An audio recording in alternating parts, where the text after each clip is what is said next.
हमारे साथ इस समय है सिलीगुड़ी से तृणमूल कांग्रेस के प्रत्याशी प्रोफेसर ओम प्रकाश मिश्रा जी। आज हम इनसे बात करेंगे पश्चिम बंगाल विधानसभा चुनाव के संबंध में और इनकी प्रत्याशिता के बारे में। न्यूज़ फॉर एशिया में आपका स्वागत है। धन्यवाद।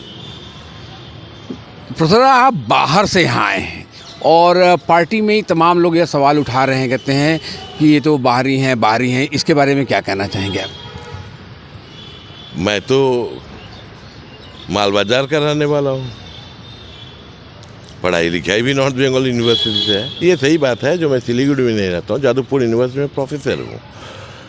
और पार्टी का निर्णय है, हमारी चेयरपर्सन राज्य की मुख्यमंत्री ममता बनर्जी का निर्देश है और इसीलिए सिलीगुड़ी से मुझे नामांकित किया गया।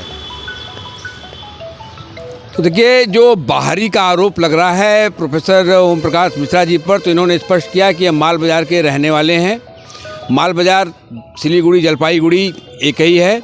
साथ ही कहते हैं चूँकि यह प्रोफेसर हैं इसलिए जादवपुर यूनिवर्सिटी में है, लेकिन ये पार्टी के प्रत्याशी हैं और जो भी फैसला है वह पार्टी का है और सारे लोग पार्टी से हैं, पार्टी से ऊपर कोई नहीं है।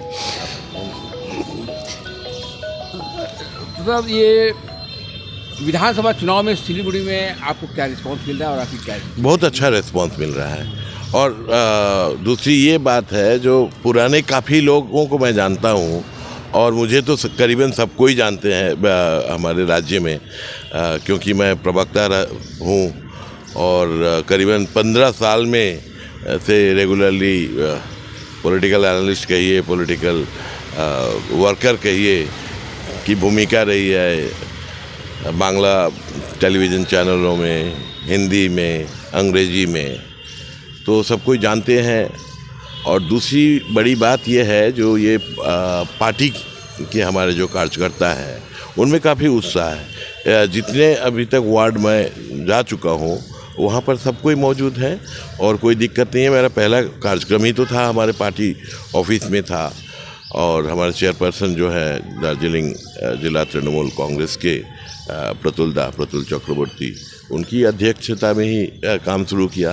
पहला पड़ाव ही रखा 2011 साल में। हमारे जो प्रत्याशी यहाँ चुने गए हैं और बहुत फेमस मेडिकल प्रैक्टिशनर हैं डॉक्टर रुद्रनाथ भट्टाचार्य, उनके साथ कल 47 नंबर वार्ड में, 46 नंबर वार्ड में भव्य स्वागत भी हुआ, कार्यक्रम हुआ, रणनीति तैयार की गई।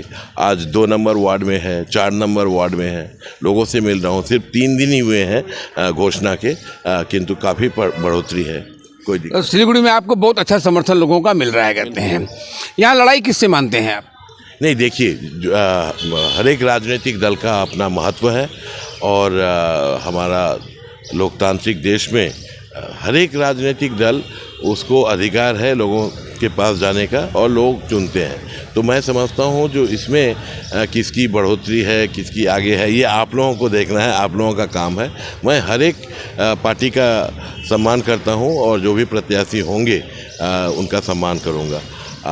पर साथ ही साथ यह कहना चाहता हूँ, जो बंगाल में इस बार तृणमूल कांग्रेस की लहर है और सिलीगुड़ी भी काफ़ी प्रभावित है।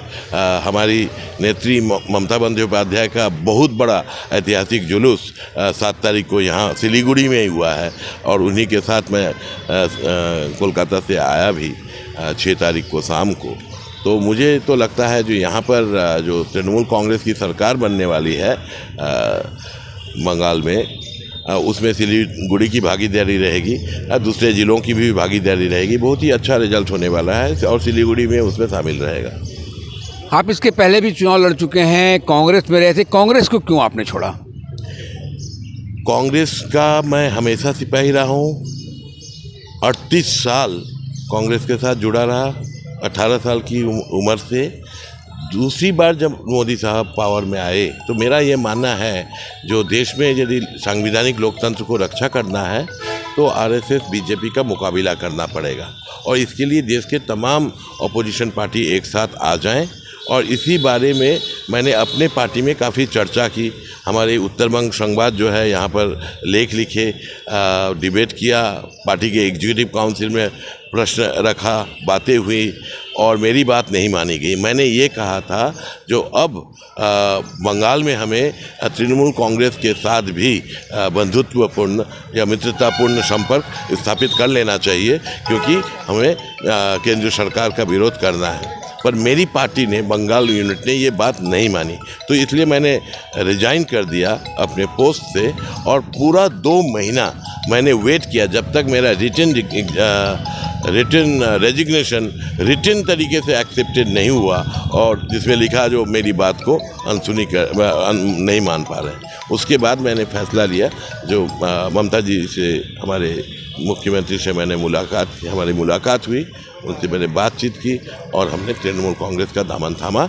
ये देश में लोकतंत्र की पुनर्बहाली के लिए और हमारी जो संवैधानिक संस्थाएं हैं उनका पुनर्जीवन के लिए यह जरूरी कदम मैंने समझा।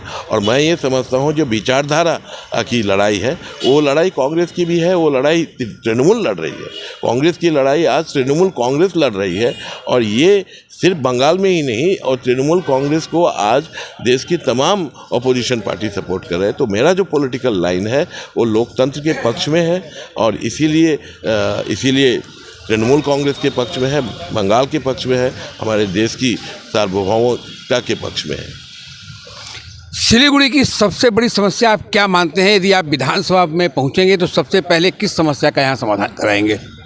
देखिए, एक विधायक, उसकी सीमित क्षमताएं होती हैं, हाँ, पर यह बहुत ज़रूरी बात है जो काफ़ी कुछ इनिशिएटिव उद्योग लेने से होता है।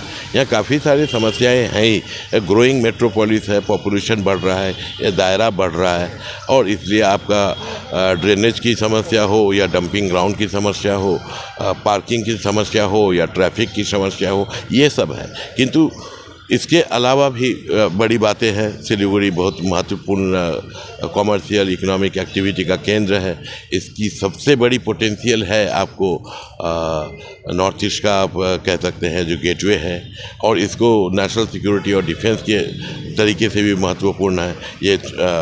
ये प्रॉस्पेरिटी का जोन हो सकता है, पर डिफेंस के मामले में ये चोकिंग पॉइंट भी हो सकता है। तो इसलिए काफ़ी सोच समझने की ज़रूरत है। थोड़े मेरे अपने कुछ विचार हैं, और भी लोगों से बात कर रहा हूँ, उसके बाद सामने रखूँगा। मैं खुद प्रधानमंत्री डॉक्टर मनमोहन सिंह के नेशनल सिक्योरिटी एडवाइजरी बोर्ड में था, तो हमारी जो लुक ईस्ट पॉलिसी है उसके साथ उत्तर बंगाल को जोड़ना, वो मेरी प्राथमिकता बहुत पहले से रही है। मेरी कुछ कोशिशें भी थी जो कि सरकारी स्तर पर रही थी। मैं समझता हूँ उन सब बातों को और भी आगे बढ़ाऊँगा। पार्टी के कुछ नेता जो चुनाव में प्रत्याशी के दावेदार थे, इस समय नाराज चल रहे हैं, क्या आप उनको मनाएंगे या उनसे मिलने की कोशिश करेंगे? ये तो प्रत्याशित है, जो काफ़ी लोग तृणमूल जैसी पॉपुलर पार्टी के और इतने कार्यकर्ता है, तो उन लोगों में ये तो हो ही सकता है जो उनको चुनाव में टिकट मिले। पर ये निर्णय तो अल्टीमेटली पार्टी लेती है। पार्टी ने निर्णय लिया, मैं उनकी नाराज़गी की कदर करता हूँ।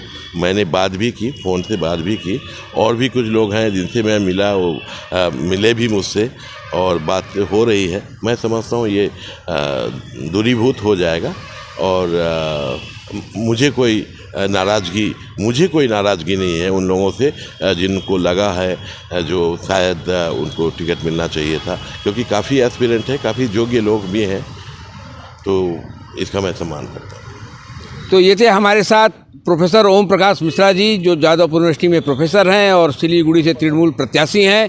इन्होंने चुनाव जीतने के बाद इनकी क्या प्राथमिकताएं होंगी शहर के विकास के लिए, नॉर्थ बंगाल के विकास के लिए, वह भी बताया। जो तृणमूल से इस समय नाराज़ लोग हैं, जिन्हें टिकट नहीं मिला है, उनके बारे में भी इन्होंने कहा कि यह एक स्वाभाविक है, लेकिन फिर भी वह उन लोगों से बात करेंगे और उन्हें प्रयास करेंगे कि वह लोग पार्टी के साथ आएँ, ममता जी के निर्णय के साथ आएँ। धन्यवाद। आपको भी बहुत धन्यवाद।